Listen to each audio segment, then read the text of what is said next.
All right, here is a little follow-up video for those who may want to see. I have my Galaxy Note 7 up and running now. It is come on, focus. It is doing fine.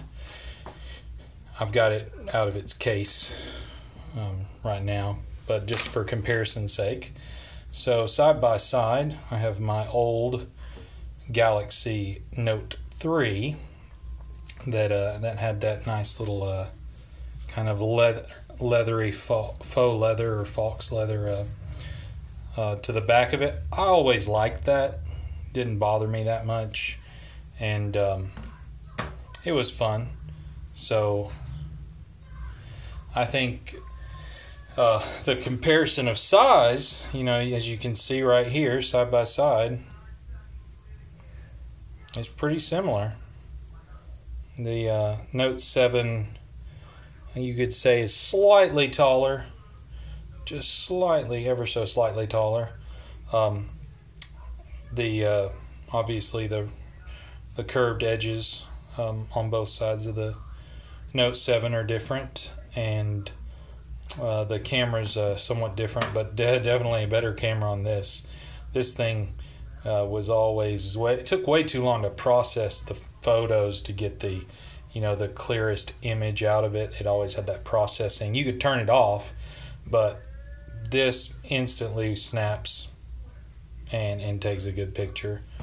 So on the screen, the display screen, you've got your standard background there, nice little background color. I've got a different color here.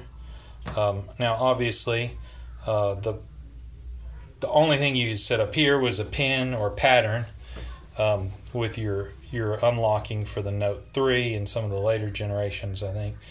But for this, when you want to unlock it, you can either do your eye, which you've seen in the commercials, or you just briefly put your thumb on it. If you get your fingerprint set up is fine. No high definition photography of my thumb, because I know somebody wants to get into my phone, right? Not that important. But for the heads of state of Germany and elsewhere, they better watch out what kind of photography in high definition they release on their websites after those hackers successfully faked a government official's fingerprint from the high-res photo released by the state a couple years back, I guess. So let's see real quick the S pins, right? So you have S pin 1, and that one just pulls out for the old Note 3. This one you've got a pop, which I think is closer to like the Note 5's functionality and stuff like that. The S pins are basically the same length, if you can see it there in the white background. So they're basically the same, except for this one has a clicker function for locking in the S pin. But they both have the buttons slightly oriented, a little bit different. The old one was a little bit longer and towards the front of the pin, whereas this one is just same color as the pin itself, and you can barely notice it there. Same lengths though. The good thing about, as you can see here, I can write my note as soon as I want to. I think that's a feature they've had on one of the later models as well. Obviously I'm taking a bigger jump. I got this Note 3 about 6 months after it came out. 2-year contract. Takes you 6 months after the Note 5 comes out. And so all I knew was I needed to wait a little under 6 months for the Note 7 to come out, since they skipped the generational name. Obviously it didn't do a 6, but I knew that this one was coming out if I waited 6 more months, so I did without without any contract on my phone provider, which I'm with Sprint on this thing. So you can do do plenty of little notes, and save or delete them. I like that feature. That's pretty cool. Let's see. What else? You've got another interesting distinction. No, you don't get to see my pen pattern. Is obviously you can see here by counting 1, 2, 3, 4 wide, and I'm not sure if the Note 5 had this. If I remember correctly, it does, but I never owned one. But you've got 1, 2, 3, 4, 5 wide on the Note 7. You have your pull screen. Your side screen here, and then you've got your edge function for different features. So in one you can have your kind of a speed dial shortcut here of people you always call, like my wife and my parents and some of my close friends.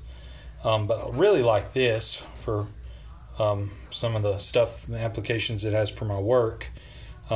Is obviously the built-in flashlight application. Effectively, you don't have to download those spyware flashlight apps that are free, and they tell everybody in another country what you browse and what you like conveniently. Sorry about that. So you got your flashlight, and you can increase its brightness level, make it really bright. Then when you get up to really bright levels, it gives you this warning: the camera light may cause low temperature burns when in prolonged contact with your skin. Avoid leaving flashlight turned on for extended periods. Come on now. Give us some focus. Anyway, if you can see it there you go. That's just a warning they give at level 5. I just keep it on level 1 unless I really need it. But the other two tools I hadn't seen before. If it was on a previous Note 5, I'm not sure. But this is your compass. So you got a compass with you, depending on what you might be doing activity-wise or work-wise. If I'm in somebody's equipment room and I want to know which wall, because I've got to make a CAD drawing of the equipment room, I can now, while I'm taking my notes on my phone, say, oh, I'm looking at the north wall, or I'm looking at the east wall, right? So that's really cool. And then of course there's your ruler.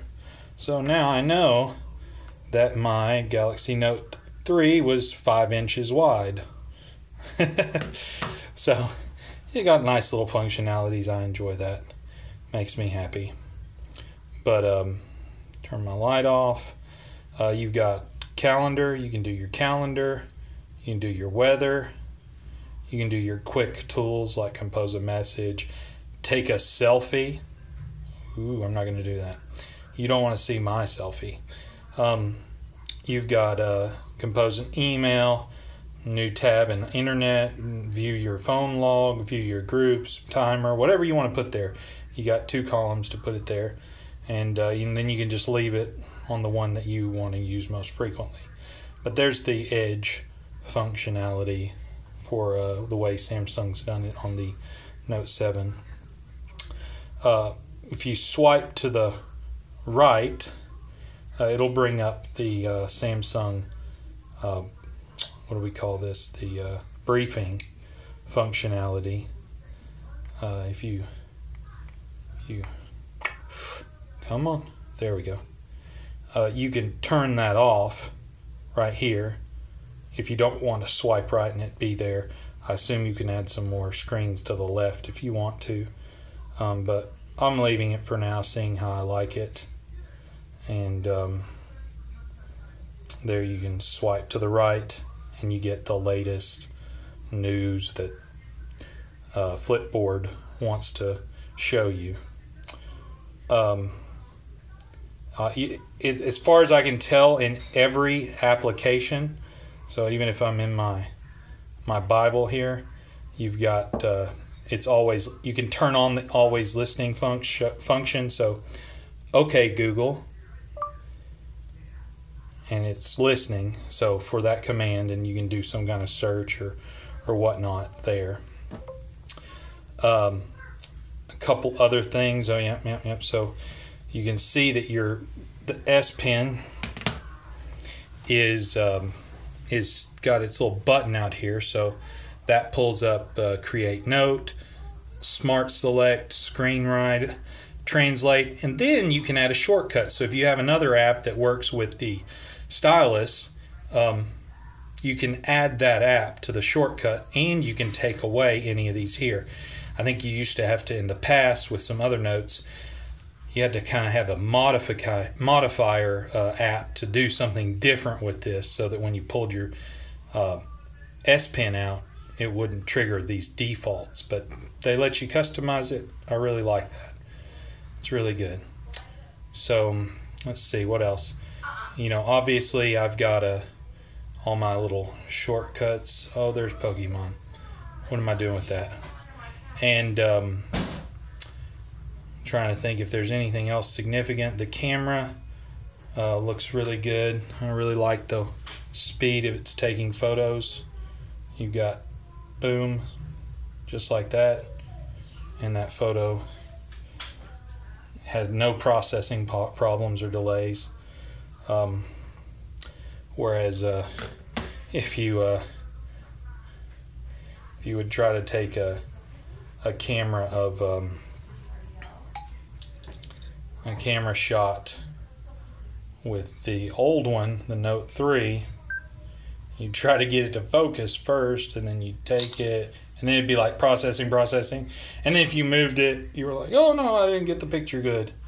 And it was never that crystal clear either. It was a lesser quality camera back then, but oh well, that was 3 years ago. What do you expect with technology? And yeah, so I think that's pretty much the basic differences between the two, some of the things I've shown you. And you can put your little pin back in, click, it goes back in. You've got you do have a, come on, focus. You do have a headphone jack here, your USB-C, and your speaker. And then on top you've got your SD slot, which has that little pin tool in my unboxing video should handle unlocking that. And you've got your sound on the side and your power there, and then your home button, which you can set up to work with your fingerprint. And then if you want to, for instance, take a screenshot, you can always detach the S Pen, as I've read. You can detach the S Pen and do a screenshot that way, but I was like, well, I don't want to take that out all the time just to do a screenshot. Like if somebody sends me a Snapchat and I want to capture their embarrassing photo, I'm going to want to do it immediately before the 10 seconds run out. And so I figured out from online that we've got 2-second hold. You do the home button and the power button at the same time, and then it clicks at you, and there's your screenshot. And you can you can go into edit that at that point, and screen captures there. You can say how you want to open it, default selected. You can always change that, and then at that point you can always use the S Pen and do stuff with it at that point. So of course if you do screen write, it's going to do a screenshot of that, which I think is funny. So you've already taken a screenshot. It's not that easy, but you can do other things like come on, confirm. Yeah, I haven't done that part. Capture, you can select in different ways and tap the GIF animate icon to create animated images. So you got all kinds of fun stuff that you can do with that. There you go. You can do extract text. if you want to copy the text and share it, all kinds of fun things, functionalities that happen. So that is just one more good item. You've got the Samsung Pay down at the bottom. That's just a little membership card I have. What I like is you can do your your rewards cards. You don't have to carry all that junk with you. You just hit tap to use and you've got a reward. So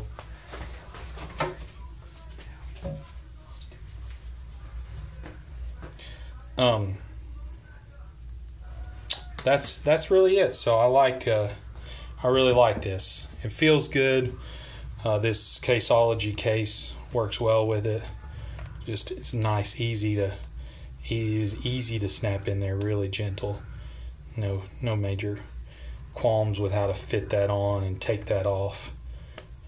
So we'll see how the case holds up in the long run, but I like it so far. And there you go for those two items. And then here we'll do a quick unboxing of the Gear Fit 2. Alright. It is. Comes in this little nice watch style box. You open it up. You've got a charging station here with a simple USB plug. You got your little reference manual, and I think that's everything there. See if that little box comes out. Yeah, that's everything. Just a little big box, and then you can take out. That's all that's in there. Nothing else. And the little nasty tape right there that was stuck to the bottom. You pull that, and you get it wrapped around a nice piece of foam. Nice little sturdy foam bar. Oh, that would be fun to mess with. And that's it. So it's got a nice little snap. Do I qualify for hand modeling or wrist modeling? I don't know. Leave your comments below. But be nice. There you have it. So I'll play with that soon and turn it on some. That's the Gear Fit 2 Sports Band. So I guess I shouldn't call it a watch. It's a sports band. But feel free to let me know if you have any questions. Hopefully you've enjoyed this small video. Take care. Bye-bye.